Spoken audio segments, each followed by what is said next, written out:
Саламатсыздарбы, урматтуу достор, Facebook колдонуучулары. Дагы бир ирет бүгүн эфирге чыгып, сиздерге кайрылайын деп чечтим. Мен Улуу Британияга 2005-жылы кеткем.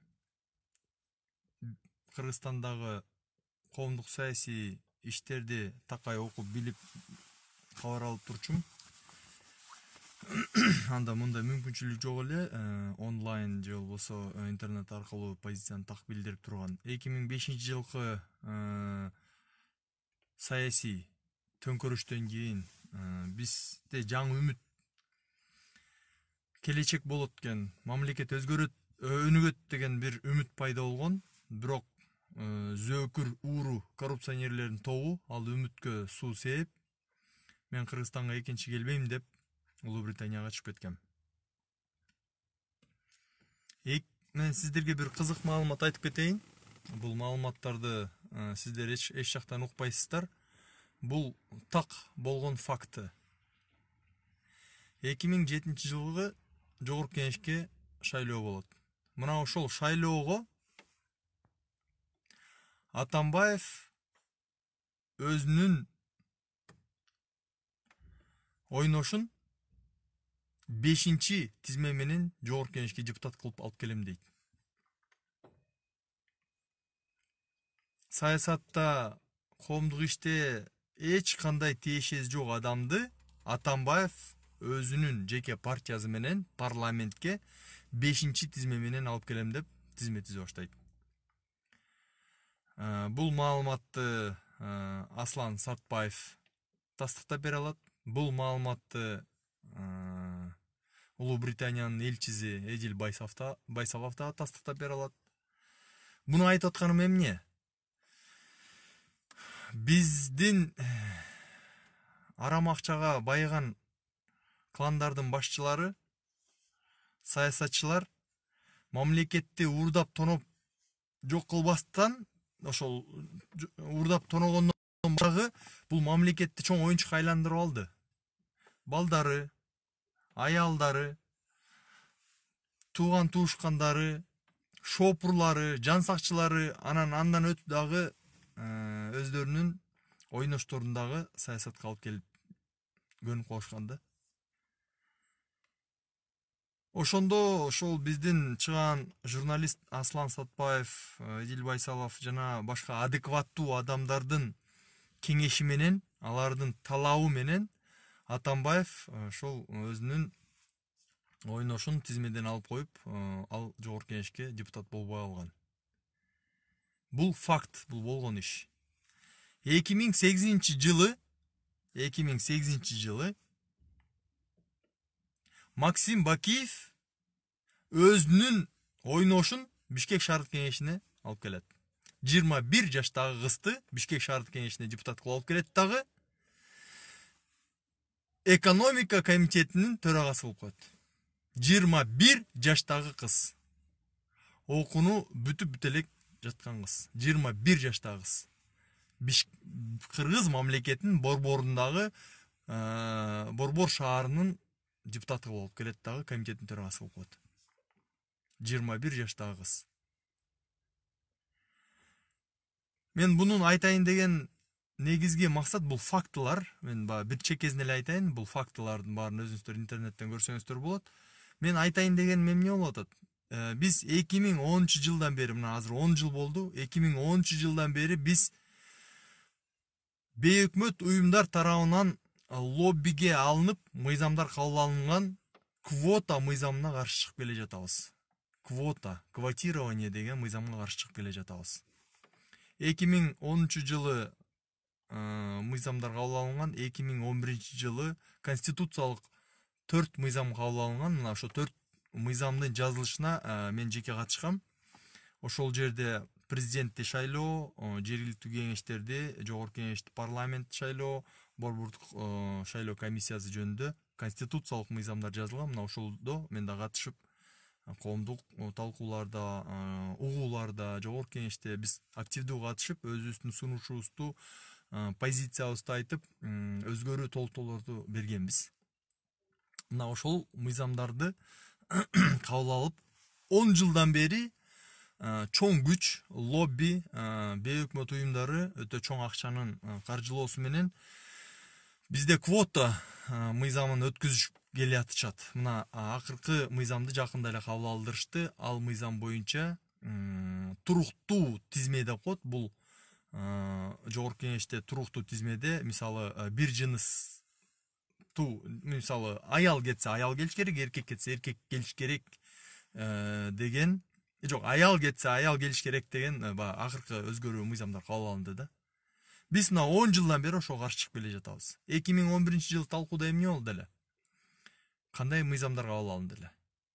Жогорку кеңешке 30% бир жыныстуулар келсин деген мыйзам кабыл алынган. Аялбы, эркекпи, ал баягы экинчи маселе. Ошол 30% жаштар келсин деген, 30% этникалык азчылыктар келсин деген сунуштар ошол НПО тарабынан берилип кабыл алынган. Биз ошондо чыркырап каршы чыкканбыз. Бул мамлекетти деструктивизм алып келе турган, мамлекетти талкалай турган мыйзамдардын негизи. Эмнеге? Мен силерге конкреттүү айтайын. Биринчи, Кыргыз мамлекети унитардуу мамлекет. Конституция жана биримдик. Бизде этникалык бөлүнүү деген жок. Этникалык азчылык, титулдук улут, көпчүлүк деген түшүнүк жок. Мына ошол НПОлор айтып атат. Этникалык азчылыктар жогорку кеңешке депутат болуп келсин дейт. Мен 2011-жылы айттым. Этникалык азчылык деген ким? Ким этникалык азчылык деген? Паспортунда өзбек, орус, дуңган деп жазылып турган этникалык азчылыкпы? Анда мен паспортума жазып алайын? Дуңган деп жаздырып алайын? Мен этникалык азчылык болуп каламбы? Бул маселени мен абдан изилдегем. Мисалы, Германияда этникалык азчылык деген түшүнүк бар. Ал жакта этникалык азчылыктын өзүнүн критерийи бар. Германиянын ошо жеринде жашаган башка этникалык топ, туруктуу жашаган топ, 100 жылдан ашуун жашаган топ этникалык азчылык деген статус алат. Ошого жараша анан мыйзамга ылайык иш жүргүзөт. Бизде ошол бейөкмөт уюмдарынын лоббисинин артынан мамлекетибизди элибизди ичинен жаруу саясатынын бири ушул болгон. Этникалык азчылыктар бизде парламентте аткаруу бийлигинде болуш керек деген. Мына көрдүңүздөрбү? Этникалык азчылык деген эмне бул? Кыргызча сүйлөй албаган адам этникалык азчылыкка киреби?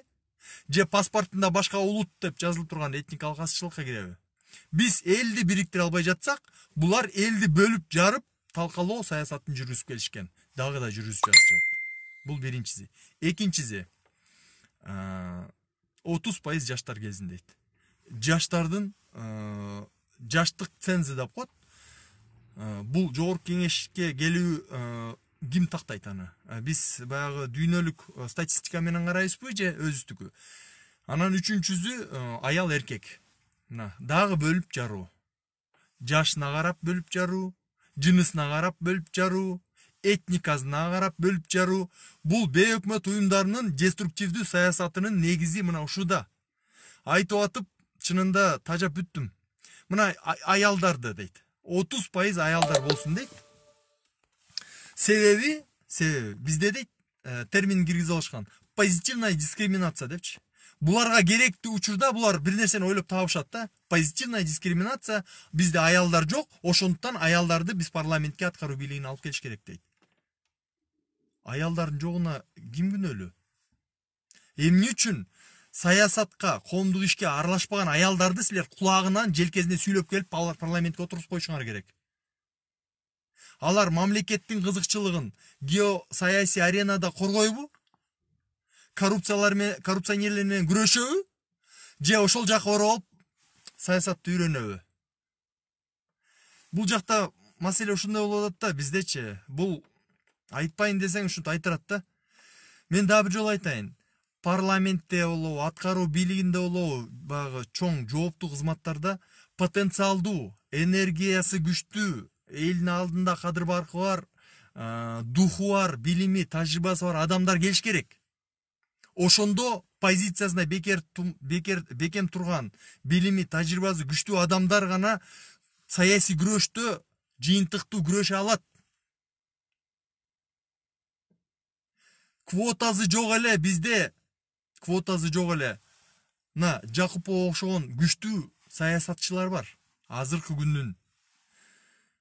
Ошол эле Отунбаева мисалы саясатчы. Кыргыз мамлекетинде даткалар чыккан, даткалар. Эч кандай квотасы, позитивдүү дискриминациясы жок эле даткалар чыккан. Кыз сайкалдар чыккан. Бул бейөкмөт уюмдар деген мамлекетти биздин ичин баарын талкалап бүтүп, эми жогорку бийликти да талкалап атышат да. Жогорку бийликти да талкалап атышат. Биз ошону түшүнүшүбүз керек. Мына азыр жергиликтүү кеңештерге ар бир 3-чү аял болуш керек дейт. Келсин аялдар. Биздин конституцияда жок эркек аял, жаш кары, кыргыз өзбек деген бөлүнүү жок. Кыргыз мамлекетинин конституциясы бардыгыбыздын укугубузду бирдей колдойт. Бирдей колдойт. А мына ошол уюм, бейөкмөт уюмдары биздин мамлекетти бөлүп жарып атышат. Тилекке каршы алардын лоббизи, алардын акчасы өзүнүн жыйынтыгын берип, мына мыйзамдарды, улам мыйзамдарды кабыл алдырып атышат. Улам бир мыйзамды кабыл алдырып атышат. Бул өтө туура эмес нерсе. Өтө туура эмес. Бизде ачык саясий күрөштүн жыйынтыгы менен эң күчтүү деген энергиясы, потенциалы, духу, билими, түшүнүгү бар адамдар гана жогорку бийликке жана жогорку кеңешке келиш керек. Жергиликтүү кеңешке да ошондой адамдар келиш керек. Айырмасы жок. Аялбы, эркекпи, күчтүү адамдар келиш керек. Анан кой, сен жаш экенсиң, сен барып иштеп тур. Кой, сен аял экенсиң, сен барып иштеп тур. Мен иштейм келбей жатат, мен акы баргым келбей жатат десе дагы, жок, сен мыйзам боюнча сен барышың керек деп туруп, бир аялды отурсуп койгон. Ал туура эмес. Туура эмес. Мына ошол адамдар 6 миллион халктын тагдырын чечип, бир мамлекеттин тагдырын чечип атат. Түшүнсөңүздөр. Силердин саясий оюнуңардын айынан баягы бирөө акчалуу алып, бейөкмөт уюмдары ошо отчет бериш керек да. Силердин акча табам дегениңердин айынан мамлекетке доо кетип атат. Мамлекетке доо кетип атат. Кыргызча сүйлөй албагандар отурат. Түшүнүгү адамдар. Интернет абдан начар болуп атат. Интернет кошулушу. Ошо кыскасы ошондой. Мен жана айтып кеткен фактыларды эске алуу менен 2020 жылы тилекке каршы ушул мыйзамдар иштеп, бизде сапаттуу күчтүү парламент келсе деген ойдомун. Себеби күчтүү парламент күчтүү өкмөттү түзөт. Күчтүү өкмөт күчтүү мамлекетти түзөт. Реформаларды өнүгүүнү шарттайт. Ал эми келип алып эки жагын карап түшүнүп басымга чыдай албаган адамдар ал өкмөттү түзө албайт. Эми айта берсе сөз көп. Мен кыскача айтайын дегеним, бул мыйзамдар өзгөрүш керек. Бул мыйзамдар өзгөрүш керек. Мындай мыйзамдар менен биз күчтүү парламент түзө албайбыз. Квота деген түшүнүк жокко чыгыш керек. Мен дагы бир жолу айтайын. Бул табигый жол менен келе турган нерсе. Табигый жол менен келе турган нерсе. Ошондуктан мен оюмча 20 жылы жаңы парламент бул мыйзамдарды карап чыгыш керек. Болбой турган болсо эл тарабынан элдик демилге деп коет. Бул мыйзам сөзсүз каралып чыгып, өзгөрүү киргизиш керек. Дагы бир жолу айтайын. Биздин жогорку кызматка, жогорку кеңешке кыргыз тилин билген, потенциалы күчтүү, билими күчтүү, тажрыйбасы күчтүү, позициясына бек турган, элди ээрчитип кете турган лидерлер келиш керек. Мына ошондо бизде өзгөрүү башталат. Ошондо бизде тең салмактуулук болот. Бийликтеги тең салмактуулук болот. Хоп майлы, же болбосо момундай каштар менен отурган адамдар эч нерсени чечип, эч нерсени өзгөртө албайт. Бул менин позициям. Мен 10 жылдан бери айтып келе жатам. Эгер ошол бейөкмөт уюмдары ушул мыйзамга кол койгон жогорку кеңештин депутаты болобу, башкасы болобу, жок, Мавлян, сен туура эмессиң десе, элдин алдына чыгайлы. Кимиң болсо да чыгайлы. Элдин алдына чыгып талкуулайлы. Бул мамлекеттин негизи. дагы бир жолу айтайын. Күчтүү парламент күчтүү өкмөттү түзөт. Өкмөт мамлекетте өзгөртүүлөрдү кыла алат. Күчтүү парламент мамлекеттеги бийликтин тең салмактуулугун сактай турган бирден бир күч. Мына ошондуктан ал жака күчтүү адамдар келиш керек. Рахмат.